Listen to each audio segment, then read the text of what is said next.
What up and welcome back to Hug Your Bros. I'm your host, Strider Wilson. We got Caleb going beast mode on the sticks. What up, my dude, Caleb?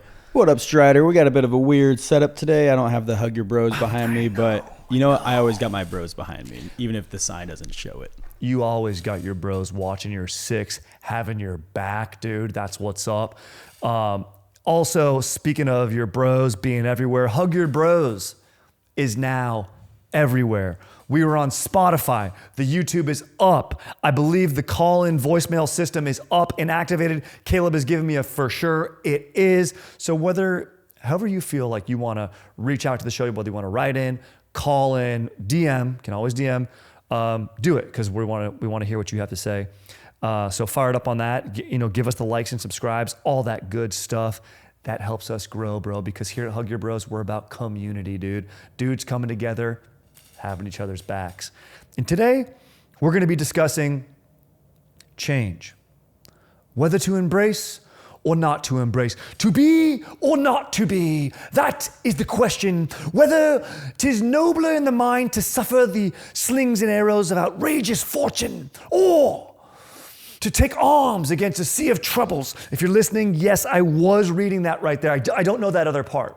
Also, there is more that I have in front of me, but honestly, I don't understand it. It's English, the language I speak, but honestly, I don't understand a lot of my emotions, the feelings I feel. And that's why we have this show. We're here to figure it out together, my bros. Change, as we all say, is good. You got to push things forward. I believe if you ain't living on the edge, you're taking up too much space, bro. Keep it moving forward, progress. But then again, it's important to have consistency. Tradition is nice. You want to consistently, be there for your bros. Be a good husband to your wife or partner to your GF, BF, whoever. You want to be saving money consistently. There are things you want to consistently always be doing. When you're golfing, breaking the wrist at the top, leading with your hips, things like that. But when is it a time to change? And we've got some great questions regarding that today. But first of all, my brief share, like I like to start with, is just in my comedy career. Like when I started, I didn't even know about the digital platform. Instagram, all that stuff didn't exist. It was just Twitter and MySpace. I thought I was going to be on MySpace forever. I thought I was going to be, MySpace Tom, 45-year-old guy just chilling with MySpace. Just a virtual garage with a bench press and a, 6-disc CD player. I don't even know if my audience knows what a CD is. That's a cassette. That's a compact disc, sorry. And just, bench pressing to heavy metal, to live. Which isn't heavy metal, it's heavy Christian rock. But things change, things evolve. And sometimes I go, hey, if I focus my energy in one thing, I sort of listen to my internal voice. I like to collaborate.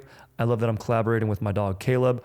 I love collaborating with my boys, Chad and JT. So I follow relationship. So maybe there's a constant that you have that you track or follow.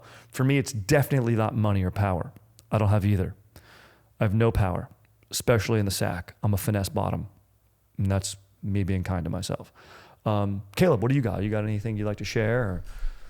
I'd like to pull a quote from Matthew McConaughey. Strider, we were talking about green lights earlier. Green lights. And he's got a lot of great advice in there. And he says, life lives at the edge of your comfort zone. And I think that's just a great way. That's how I try to go through life, which is, you don't want to get too complacent. Anytime you feel uncomfortable in going to that next step of your life, of your career, of your relationship, that's usually your body telling you, we just talked about this, your body wants to be comfortable. Mm-hmm. It is an evolutionary desire to stay put and do what isn't going to put it in potential danger.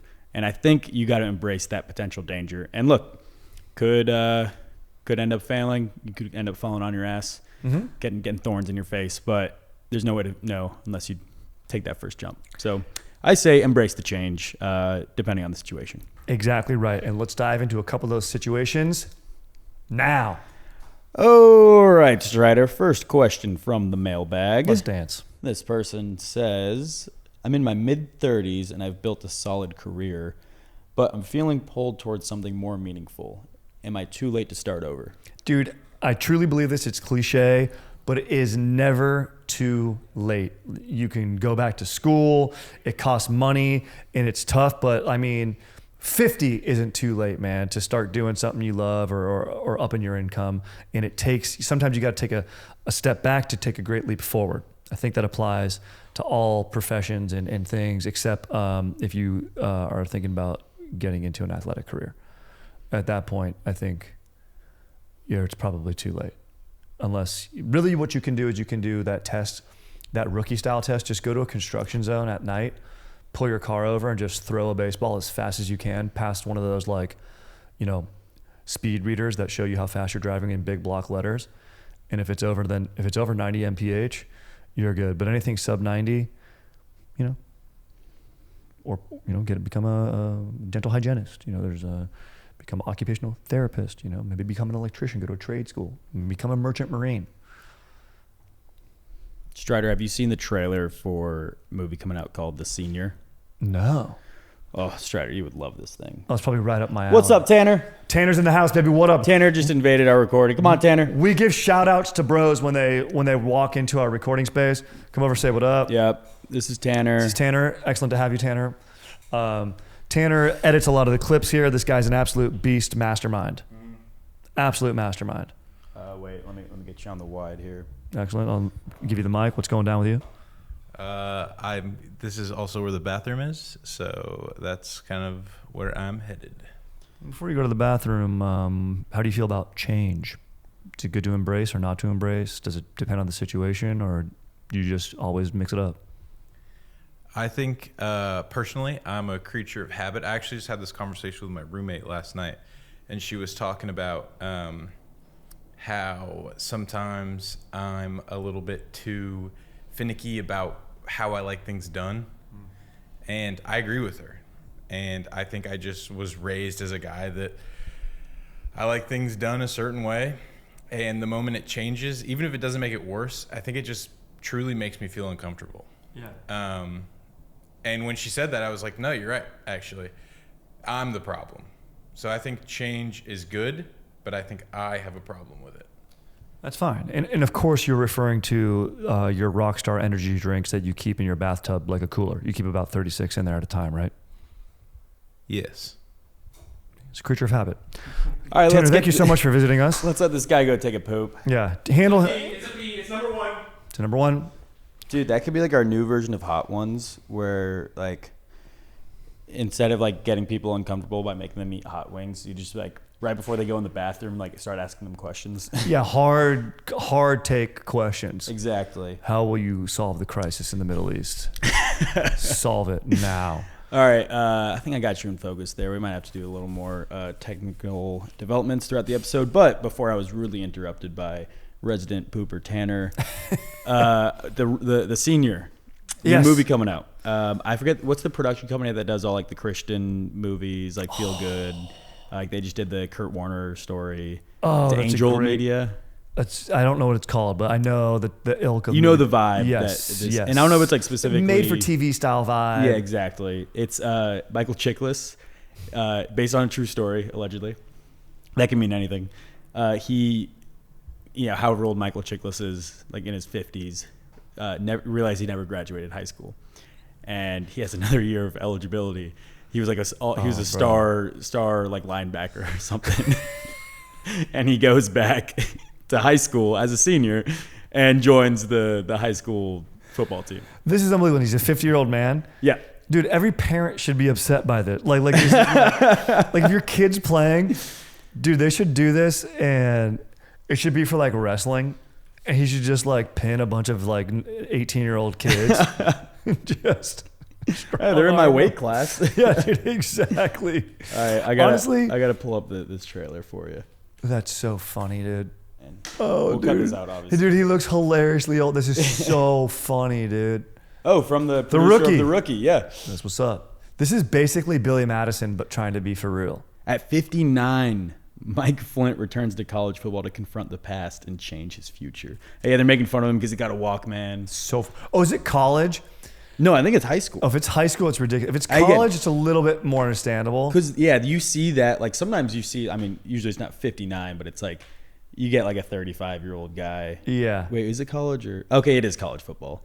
Okay, if it's college, all right, high school would have been a bit of a stretch. Still hilarious, but if it's high school, I'm like, dude, this is ridiculous. They should make a high school movie though. It'd be so funny, dude. Yeah, like a parody of like this kind of movie. Like whoever did Dewey Cox, so funny. Dewey Cox should go back and do this movie with John C. Reilly. It'd be so good.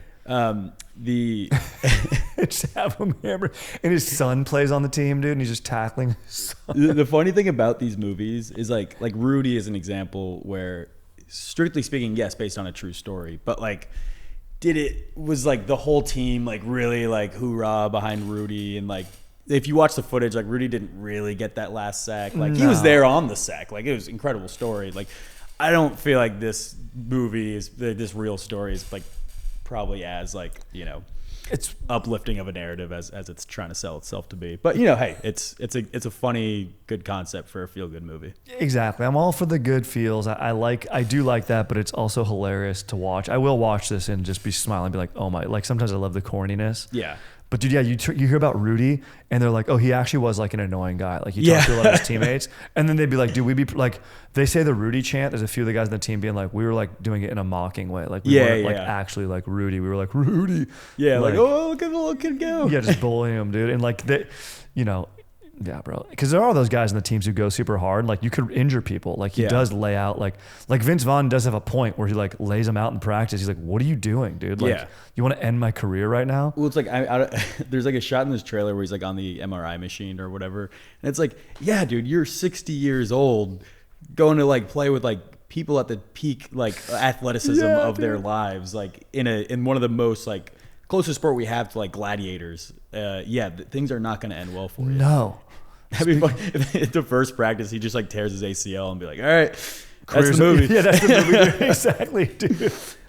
So I think back to our question, you know, it's never too late to embrace your dreams, but maybe be a little realistic about what those dreams are. Exactly. Take a honest introspection. Do you have you seen that story about this 66-year-old?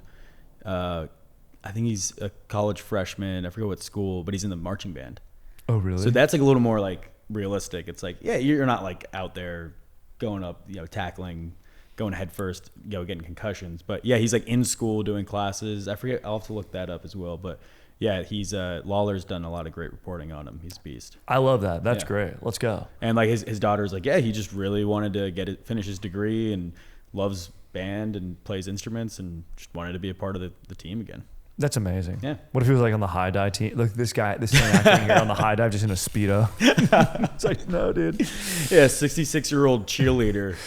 that one might pull some questions. All right, I think that was a lovely little response we got there. You want to move on to our next segment? Hell yeah, let's ride. It's a fan favorite. Well, it's a favorite of ours. We love this segment, and we hope you guys do love it as well because we love you. And this segment is how to say I love you to your bro without saying I love you to your bro. You want to get us started? Let's go, baby. If your bro's drinking and you're not, but you guys are out together, downing 9 Dasanis. Just downing 9 of anything while your bro's out. Yeah, you're putting as much liquid in your body as they are. Mm-hmm. I love that. I got getting matching underwear, and then when your ladies talk the next day, they know who you really belong to. That's a great call. Mm-hmm. I mean, it's flawless. When your bro goes to a job interview, you show up stepbro style, except you just say, hell yeah, after every point your bro makes about himself. Wearing tuxedos. You basically hype man your boys interview. I love that. Just in the background, just a solid maybe every once in a while yeah, that's true. It's true. Exactly. Yeah. Fact check everything, but you'd be like, yeah. If you want more information on that, I'm available. Yep. I love that. I got a job interview next week. You want to ride with me? Sweet. Hey, hell yeah. I got filming a hype video for your boy for him to put on his Hinge profile. Oh, that's a great call. Yeah. See, we're thinking the same way. Yeah. That's a great call. Yeah. Dude, a whole app just based around your friends. Yeah. It always goes back to this. You call it like blind date. Like that's pretty much all it is. Yeah. And it's like they're not allowed to look at their profiles. You could totally mess them up, but like you could. If you got good friends who want you to find love. Yes. They set you up, like make a nice profile. I think it's an incredible idea. I think it's huge. Yeah. This one actually is very meaningful. A lot of my bros are having kids, so when you bestow the uncle title upon your bro when he shows up, you're like, hey, this is Uncle Strider, this is Uncle Caleb. When you roll in, when you introduce them to the child, it's very sick. Yeah, dude, I think it took me so long to realize the concept of uncle. I'm like, wait, so that's your brother, but like this is just a guy that you know, but like he's on the same level as like someone who's blood related to you. Mm-hmm. It's pretty sick. It's very sick. Yeah.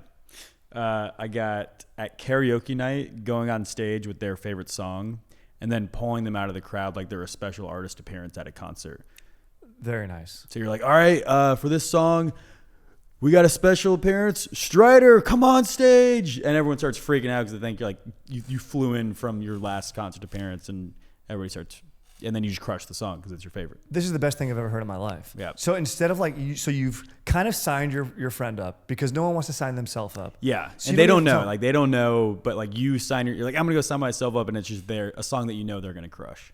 Oh, that's so huge. Yeah. And then they go up and do like Good Girls Gone Bad. Yeah, exactly. Let's go. And if it's a duo song, you know, you guys do it together. Even better. Islands in the sky. I love that. Making your bro your emergency contact for when you're traveling abroad. The State Department needs to know. Dude, I did that for work. Like one of my boys back home, I was like, Mom, Dad, you know what? Parker, you get a shout out to. Hell yeah, dude. If I'm going to the hospital, he's got to know. Are you kidding me, dude? When I'm traveling to Chechnya and I get abducted, Derek's getting a call. And he just doesn't understand what's going on. Yeah, they're like, Strider's in a ditch. And then Derek just has to tell my family. But it's good. It's good that he knows. It's good Yeah, that he knows. exactly. All right. Lacing their food with vitamin C supplements so they don't get scurvy. That's huge. Can never be too careful. Can I say, dare I say at a bachelor party, Yeah. so everyone stays healthy, crushing up a multivitamin and doing it potentially maybe even off a paid worker. That's actually great. I would say the bro who like, there's always one guy in the friend group, like end of the night, he's like, hey, water. Like I got a liquid IV. I got these supplements, like you know, it's good vitamin, like multivitamin pack. Like there's always that one guy. And the medic, dude. The crew has it's like when you're playing like Battlefield or PUBG, someone has the medic. Love that. Resin the boys at the end of the night. What else you got? I think it's you. Oh, it's me? Okay. Yeah. Only drinking bottles of wine from the year your boy was born in. Ooh, that's cool. Especially like on his birthday, that would be huge.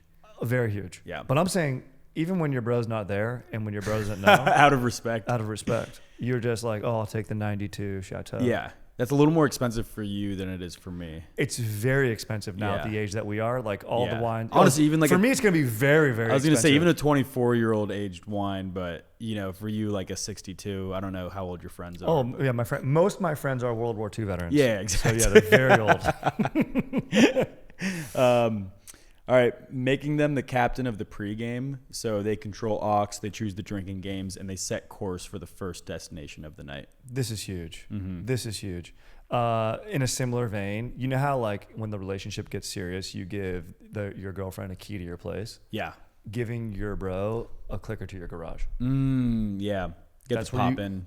It's where you bro down. The couch is in there. It's where you game. Drum set. Yep. Make beats. You come home from work and like they're just like sitting there like playing Call of Duty, like doing some sick drum beats. Yeah, I love and dude, that. you get to golden retriever it. Like if you're just chilling in your house and all of a sudden you hear your garage open, instead of being like, oh my gosh, intruders, you're like, yeah, you get excited.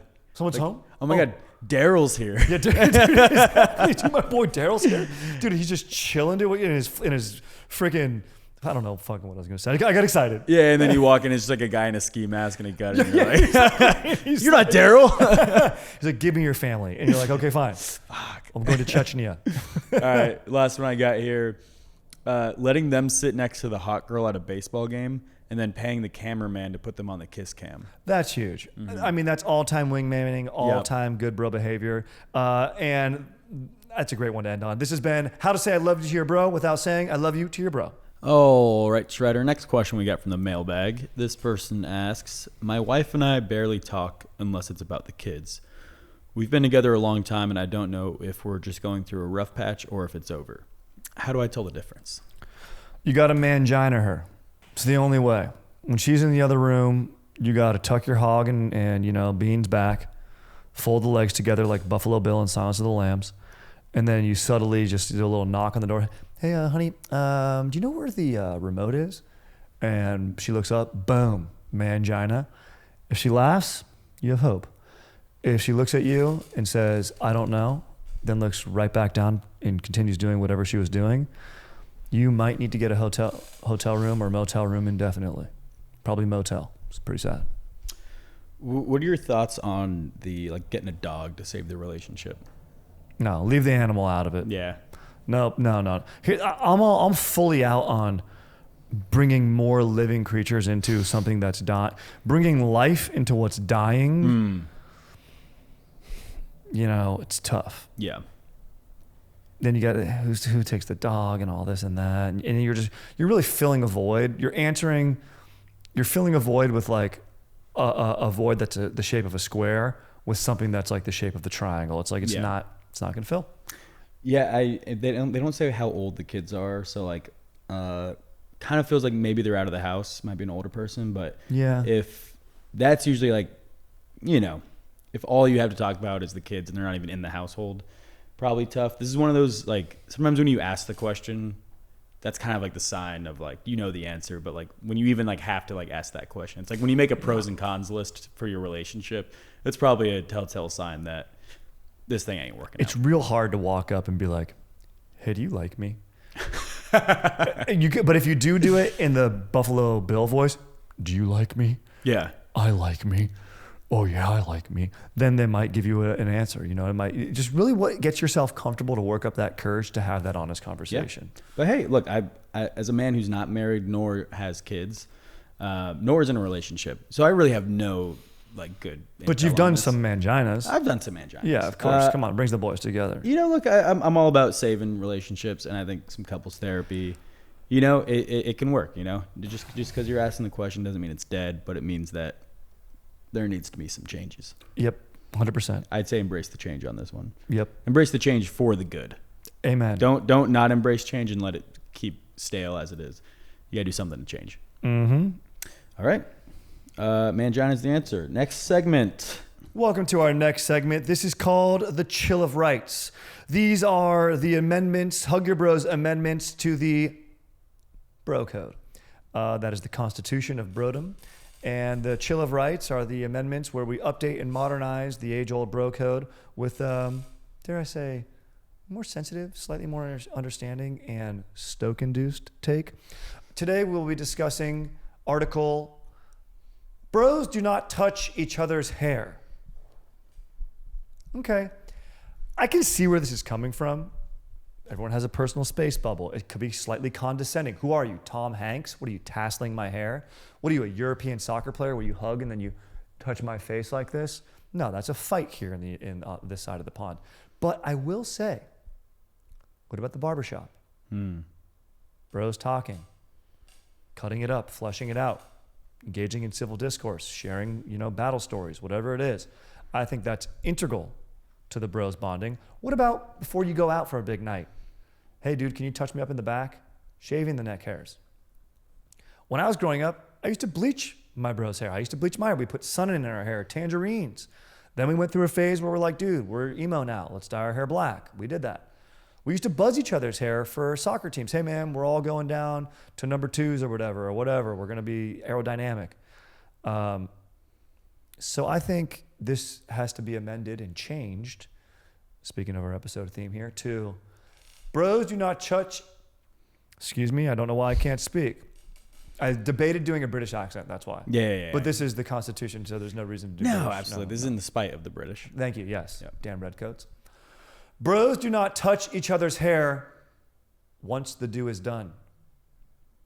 So once you got your look for the night. It's the Uncle Jesse thing. Hey, Yeah. watch the do. Yeah, I get it. Look, I mean, there's a reason I wear a hat. You've got great flow. And I've cultivated this hair coming out the back, but what I got underneath here, it's hard to maintain for just going to work during the day. But on a Saturday night, it takes 30 minutes to get this, TV ready. So I appreciate guys not coming up and messing with what I got going on, but also I'm not gonna pitch a hissy fit, No, I'm not going to mind. Also, I don't really want anyone touching my hair that much. You know what I mean? I don't even know who, even if it's Sydney Sweeney, you know what I mean? I'll ask my wife, My wife will say yes because she loves me. Okay, it's fine. Mm-hmm. And then that's great. And then happy birthday. But yeah, I don't really want anyone. I'm not a big touch guy. I will play devil's advocate to this. You said use the barbershop as a example of a dude touching your hair, bonding over quality time spent together. Mm-hmm. That person had to get licensed to touch your hair. Very good. So I think there's something to be said about like your bros need to prove themselves. You don't want them coming in there messing it up, but like they got to come in there with purpose. They don't need a full cosmetology license, but I think they got to have a little bit of intentionality if they're going to go like touch stuff up in there. What you're saying right now is getting me so unbelievably stoked because I like that you're saying it's with purpose and with intention. Mm-hmm. And you even have a built-in line of like, hey man, you need a license to do that. Yeah. I think that's a good... Yeah, you need a license to do that. A good way of saying, hey, don't touch me. Be like, hey, you need a license to do that. And they go, what do you mean? Are you a barber? And then they go, oh, no, I'm not. Oh, okay. Yeah, you actually don't need a license to kill. You can just do that, but you do need a license to touch someone's hair. That's true. Yeah. I'm happy that society's like that. We're in a good space. All right, that's lovely. Let's move on to our questions again, Strider. Let's go. This person asks, how do I know if I'm just burned out or if it's really time for a big change? I don't want to throw everything away on a feeling. What do you got? I mean, dude, throw everything away just on a feeling. I mean, that's a country song right there. I think you listen to that voice. If what you're feeling could be a country song, then you act on it. If what you're feeling is just like a hook for a transition track for a DJ, you stay the course. You don't really change on that, Like if it's like, you're not gonna write a country song just about being horny. You know what I mean? Although Strawberry Wine is kind of fire. But you are gonna write a country song about, don't wanna throw it all away, just on a feeling. It's maybe not the best country rendition. I'm not great at singing. But here it is. If it's Calvin Harris, you stay the course. If it's Morgan Wallen, it's time to start balling. So you're saying if it's a Calvin Harris song, you stay doing what you're doing. But if Morgan Wallen would sing it, he's a little more of a progressive country star. I like what you're talking about. Yep. I probably want to go deeper cut. I probably want to say like George Strait. Yeah. And funny, ironically enough, George Strait, it's time to make a turn. Yeah. You know what I'm saying? Yeah. You know what? You impressed me with your country music lore. I wouldn't have expected it out of you. I've been to Nashville a couple times. You know what? I'm right now. I'm reading "On the Road" by Jack Kerouac. Oh, dude, let's go. Kerouac, beast. I feel like you just kind of every guy's got to read that at one point in their life. Yes. And dude, that's a book all about embracing change, life on the road.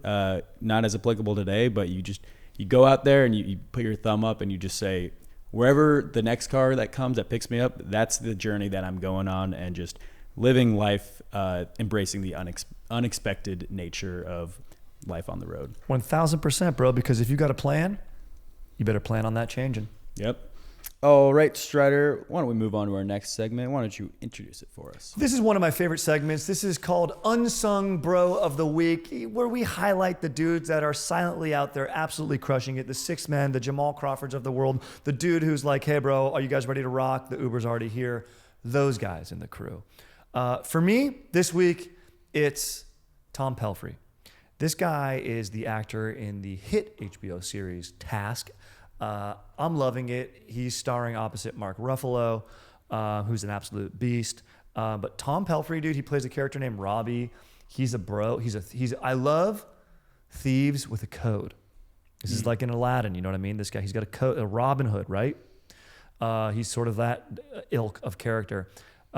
He absolutely crushes it. He brings a gravity to every scene. His acting is incredible. I like his character. He's got a sick beard. He's pretty jacked, has good ink, and does an accent very, very well. He's nailing the Philly accent. It's so good. Yeah. Like it's like the accent is everything he does in that series is beyond believable. So shout out to my dog Tom Pelphrey, absolute beast, crushing it. Yeah, dude. You know when you're watching a movie or show and like someone comes on the screen and you're just like, where do they find this guy? Like, this guy's incredible. And like, he's been in some big shows. Like Ozark seems to be like his other big series, which I haven't seen.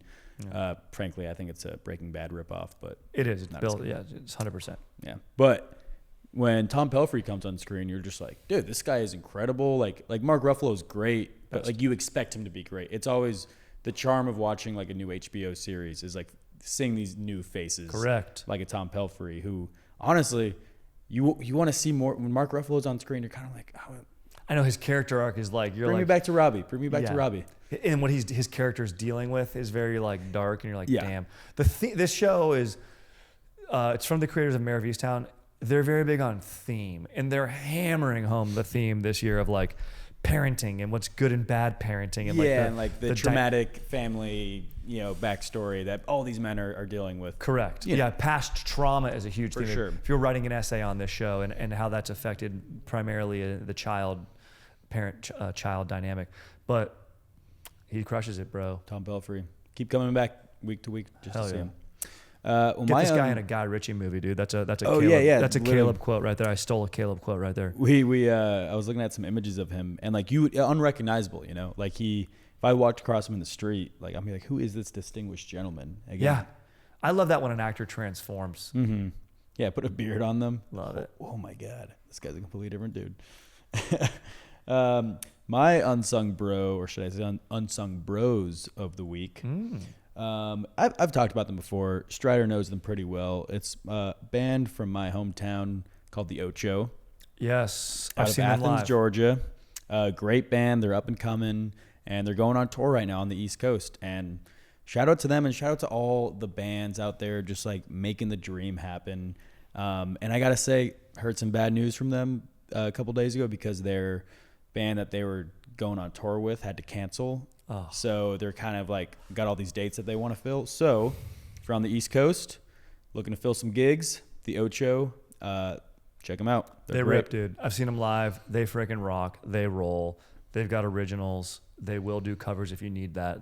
They absolutely crush. Dude, and they're grinders. Like they now all live in a house together, which I think is just like the coolest band thing of all time. Enjoy the come up, dude. You know what I mean? Enjoy the come up. No one there is going to get in that band is going to get sick because they're all they're living in probably what I'm imagining is squalor, like a frat house style scenario. It is very where much I'm a like, frat their house. immune systems are going to be built for Yeah, anything. yeah. dude. Oh yeah, they're all used to it. Yeah, they could eat sewer rat and they'd be like, this is great. They also like have 9-to-5 jobs, so they're like truly doing the grind. They like literally work from 9 to 5, and then they work equally as hard, if not harder, on like because at that point like it's not really like for pleasure. Like they love doing it, but like they're grinding, making new music, practicing, and just like doing what they love to do. It's tough. You got to take the craft serious. Good for them. Wishing them the best. Loving that, dude. Let's go. The Ocho to the moon. Shout out Ocho, and let's move on to our next question. Strider. Let's go. All right, we got a great question from the mailbag. This person says, "What up? Been going through a major dry spell. Haven't hooked up with a chick in what feels like an eternity, but for real, it's been like 6 months. Thinking of swinging the other way and going after dudes. Good or bad call?" I'm going bad call because you're quitting. You're quitting on yourself. That's like being like, hey man, I got to dunk this basketball and then lowering the rim to 8.5 feet. No, you got to dunk it. You got to hook up with a chick. Hooking up with a dude, we're horny. We're desperate. We got this look. You know what I mean? You can find a dude like that on the internet, go anywhere in the world.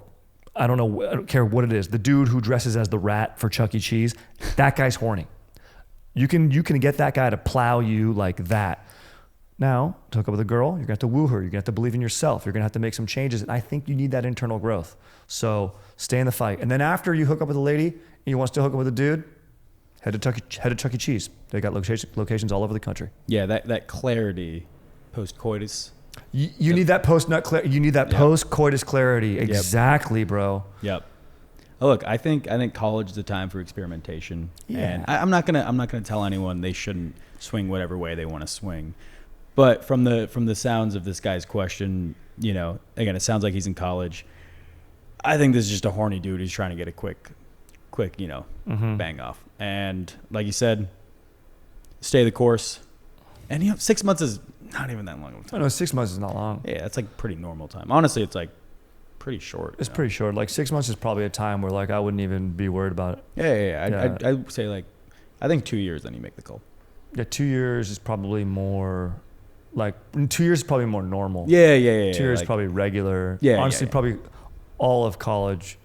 4 years is probably regular. Probably normal. You know, I just wait till marriage. You'll be fine. Yeah, probably just wait. Yeah. Cool. All right, and I think that's the show, Strider. Why don't you close us out? Guys, thanks so much for tuning in this time. Hopefully what we talked about helped a little bit here. Always remember, we're on all platforms now, Spotify, YouTube, wherever you can find, digital mediums and videos and all that type of shiz. We're there. Like, subscribe, please follow us. Let's grow this community. And yeah, next week we're talking about your phones, Are we addicted? What's going on? That being said, we want you on them and we want you watching us, but a healthy amount. Thank you, Strider. We got our voicemail box set up. We love hearing from you, but we want to hear from you. We want to hear from you through our ears. I just can't quite always capture the emotion behind your questions. So yes. we want to hear from you. So call in. We might be doing a special live stream on the Friday Beers YouTube channel coming up. So keep an eye out for that. And as always, hug your bros and your shows. Hey there, my dude. I'm glad you made it through. 'Cause some days are tough, some bros more buff, but you, my dude, are enough. So let's post up and chill for a few. Answer a phone call or two. At Hug Your Bros, that's what we do. Oh, what up? Thanks, Skillet. All right, later, dude. Sick. Oh, this is a sick-ass cardigan. Thank you, dude. So whether you're crushing it or feeling not so legit, let it all go and hug your bro.